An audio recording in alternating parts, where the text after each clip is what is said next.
ദോണ്ടവനെ ചെല്ലറാ പോയി ഇടിച്ചിട്ടോ. ഒറ്റയടിക്ക് നോക്കൗട്ട് ആക്കണം, ഒറ്റയടിക്ക്. നിന്റെ ദേഹത്തൊരു കൈ വീണ നമ്മളിറങ്ങും. അത് ഞാൻ പറയാൻ വന്നില്ലേ? പറ. നിന്റെ ദേഹത്തൊരു കൈ വീണാൽ നമ്മൾ വരും.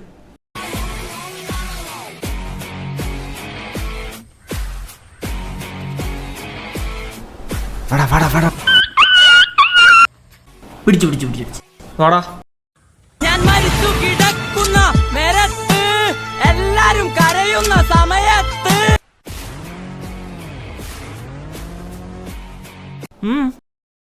എന്താന്ന് ആ കയ്യങ്ങട് നീ നീ നീ മാറിക്കോട്ട്.